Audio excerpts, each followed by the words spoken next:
Olá, sejam bem-vindos a um boletim de negócios da ProWine São Paulo, a maior feira de negócios de todas as Américas. Hoje, para encerrar o ano, a gente vai conversar sobre tendências para o ano que vem e o que aconteceu de bom em 2024. Para conversar comigo, Felipe Galtarossa, presidente e CEO da Ideal BI, que oferece todos os dados para a indústria inteira sobre o que está acontecendo no mercado brasileiro. Felipe, seja bem-vindo. Obrigado, Cris. Obrigado, ProWine, pelo convite, por fazer parte desse último episódio e boletim da ProWine São Paulo. É sempre um orgulho estar aqui com você e com a ProWine. Obrigado pelo convite. 2024 foi um ano com muitos desafios, mas também oportunidades. A gente podia falar um pouquinho sobre o que aconteceu de bom no ano de 2024, além da ProWine, é claro, sobre o que aconteceu de bom em 2024, em termos, que países foram os países que mais cresceram no mercado brasileiro em 2024 em termos de venda e importação? Cris, eu acho importante responder essa tua pergunta, fazendo um pouco do histórico do mercado nos últimos anos. O mercado teve um crescimento muito expressivo em período de pandemia. Depois da pandemia foi ajustando os estoques e nós esperávamos, foi anunciado nos nossos projetos que nós temos em conjunto, a DEG Ideal e outros projetos que nós temos, que esse ano teria um crescimento expressivo para o abastecimento do mercado brasileiro. Números que se concretizaram. Nós temos de janeiro a setembro de 2024 um crescimento de quase 10% no abastecimento do mercado. Esse número puxado pelas importações. O Chile é o principal país com crescimento, visto depois de uma queda expressiva das exportações para a Ásia, a necessidade de fomentar o mercado brasileiro, a necessidade de crescer com o mercado brasileiro. E para o Chile, Brasil hoje é o principal destino exportador. Bem engarrafados é o principal país, o principal destino das exportações, seja dos engarrafados ou dos garrafados orgânicos. Tá?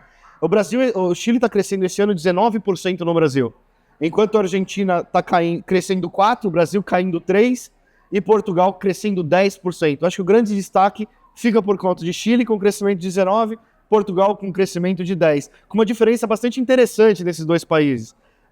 Portugal incide sobre o imposto de importação, enquanto não tem assinatura do acordo que já fazem 20 anos, quem sabe, do Mercosul com a União Europeia, tem um imposto de importação sobre os produtos portugueses, mas com muita força dos brancos, principalmente dos brancos da região do vinho verde, que também já traz, eu acho, uma grande tendência com essa mudança climática, né, Cris? Eu acho que sim.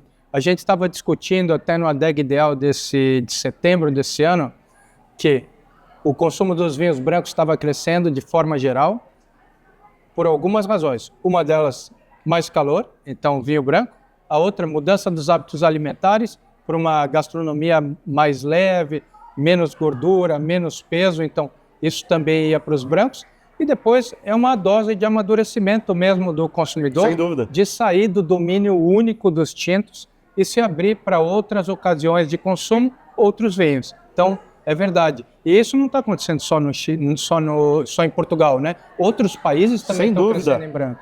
O Chile, principalmente, é o nosso principal fornecedor. O Chile hoje tem 37% de participação do mercado brasileiro, incluindo, óbvio, o Brasil como parte desse mix, não só falando de importado, mas falando também dos vinhos brasileiros, de uvas vitiviníferas e os espumantes brasileiros, que tem bastante força no mercado. Inclusive, quando a gente coloca o Brasil, os espumantes brasileiros, Cris, o Brasil é líder no mercado de brancos e rosés no Brasil. Sim. Quando a gente coloca os espumantes brasileiros em conjunto, tamanha força dos espumantes nacionais. Mas o Chile tem 37%, o Brasil tem 22% de share, a Argentina tem 14% de share e Portugal tem 13% de share. Esses são os principais. Desses 4 principais, a Argentina aumentou o valor agregado dos seus produtos, saindo um pouco da briga de vinhos de baixo valor com o Chile, que está ofertando esse vinho com maior força no mercado brasileiro.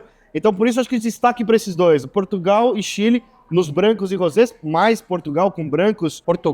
Rosé tá voando. Portugal é a origem com maior participação de brancos e rosés dentre todas. Ótimo. O Chile vem com uma proposta também de vinhos de baixo teor alcoólico, de low carb, com uma tendência mais jovial ao mercado brasileiro, muito mercadológico, nesses vinhos com maior residual de açúcar, mas também açúcar natural, obviamente. É aquela categoria sweet que a gente vem discutindo há muito Exato. tempo, ou é o limite da categoria sweet? Além da categoria sweet, uma categoria de baixo álcool. Tá bom. E isso tem bastante força entre os jovens. Então, São duas tendências diferentes. Uma categoria sweet e a outra categoria de baixo álcool. A categoria sweet, olhando para o mercado de vinho de mesa brasileiro. Tá bom. Né, que é mais da metade do mercado brasileiro. E a categoria de baixo teor alcoólico, mirando esse consumidor que realmente está buscando baixo álcool, low carb, esse consumidor mais jovem, o cara da academia, o cara que está mais buscando esse mercado mais natural, busca nos vinhos também uma condição de um produto de baixo álcool. E quando você fala essa busca, também inclui os orgânicos? Existe uma tendência de orgânicos? Existe, mas os orgânicos têm um preço mais alto. Ele está alocado a uma precificação mais nichado. Tá. Esse low carb está vindo com um preço de entrada, buscando exatamente esse consumidor novo no mercado brasileiro, de entrada do mercado brasileiro, e que está buscando essa característica. Você sabe que outros países já vêm com anúncio em garrafa de diminuir de condição de álcool prejudicar a saúde e tudo mais. Então, existe uma certa tendência nesse caminho que o mercado de vinho também vem se adaptando a isso e o Chile vem provocando ou produzindo produtos que entregam essa condição a esse consumidor que tem esse pensamento. Nós já falamos de 4 tendências. E o que está acontecendo no mercado de vinho premium? Só antes de entrar no premium, Cris, há uma diferença importante entre o low álcool e o zero álcool. Tá. A gente tem uma dificuldade muito grande, você sabe bem, de desalcoolizar o vinho. É um processo muito caro. Então a gente tem os zero álcools do mercado, que são produtos não desalcoolizados, mas produtos que foram interrompidos a cadeia produtiva. Sim. Mas existe também uma tendência nessa categoria de produtos zero álcool, visto as dificuldades que nós temos. Por enquanto ainda a base é pequena. Muito pequena. Pequena, mas vem com bastante força. É puxado pela cerveja, que também ganhou muito escala nessa categoria. Esse ano, os espumantes nacionais ganharam novamente protagonismo com relação aos importados, né? Reconquistaram o terreno. Sem dúvida, a gente tem 42% do que é ofertado de espumante nacional ainda é o Moscatel, é a grande força do mercado nacional. Quando a gente vem para os Brut ou para o Extra Brut, tem a concorrência direta com o importado, e aí a gente tem escalas de preço e de valorização dessa categoria, mas o Brasil ganha energia, ganha força, ganha tração no que ele faz de melhor, que é esse vinho Moscatel, fácil de beber, leve. Existe uma correlação entre a multicanalidade e a premiorização hoje? Acho que sem dúvida. A gente tem hoje no varejo uma concentração muito grande de vinhos de primeiro preço. 80% do que é vendido no varejo, Cris, são vinhos que custam até R$35 no ponto de venda. É o nosso vinho de entrada. Quanto mais caro o vinho, menor dependência nós temos do varejo, e aí entra a multicanalidade, né? A venda direta ao consumidor, o on-trade, o e-commerce, mas principalmente a venda direta ao consumidor, que algumas importadoras fazem muito bem, alguns produtores também com enoturismo fazem muito bem essa venda direta ao consumidor final de vinhos de maior valor agregado. E esse consumidor de vinhos de maior valor agregado, ele sofre menos com as questões econômicas. Ele não está preocupado com o ativo do cartão de crédito, ele tem uma rentabilidade melhor sobre essa mudança econômica, como, por exemplo, do aumento da taxa de juros no Brasil. E pela paixão, ele é mais enraizado, mais apaixonado, ele está disposto a pagar mais sobre esse vinho, e pela sua paixão, ele dificilmente ele faz um downgrade, diminui a sua frequência de compra. E é muito maior a dependência de tintos nessa categoria do que de brancos, exatamente pelo fato de estar enraizado a essa cultura do vinho e da característica, da importância do vinho tinto no mercado brasileiro. Então, dentro dessa característica de vinhos que custam acima de R$250 a garrafa, o branco e o rosé já perdem representatividade. Ele está mais voltado ao consumidor entre R$35 e R$70 a garrafa. Tá bom.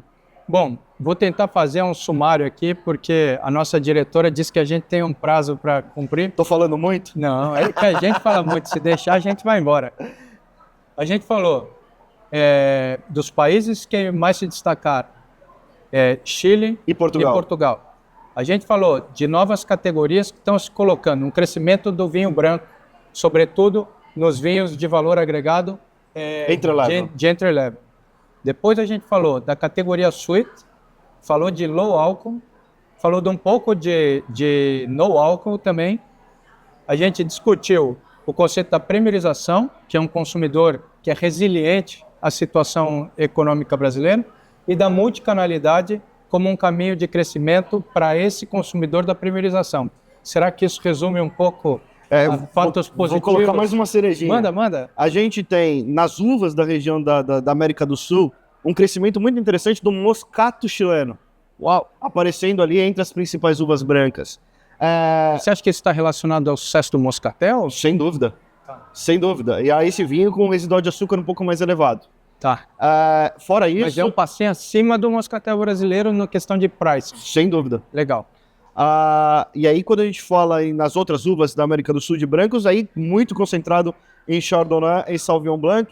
E o Sauvignon Blanc trazendo essa leveza e refrescância que a gente está falando em relação à mudança climática. É verdade. E o Chardonnay, essa Chardonnay questão... também está tirando madeira um pouco para se adaptar a esse novo perfil. Perfeito. Muito bom. Perfeito. E entre os tintos, Cabernet, Carmener e Malbec dominam o mercado de tintos na América do Sul. Não vamos falar tudo, para ficar um pouquinho para os outros boletins e para vocês acompanharem a palestra do Felipe lá na ProWine, do dia 30 de setembro ao dia 2 de outubro do próximo ano. Não perca, se inscreva. A palestra dele é a mais concorrida de todas. Esgota rapidinho. Então, assim que abrirem as inscrições, aproveite. A gente queria desejar para vocês muitas felicidades. Parabéns pelo ano de 2024. Eu sei que foi um ano repleto de desafios, mas com muitas conquistas. É hora de celebrar e se preparar para o ano que vem. Feliz 2025 para vocês. Boas festas para todo mundo e pro ano que vem estamos esperando todo mundo na ProWine, né, Cris? É isso aí.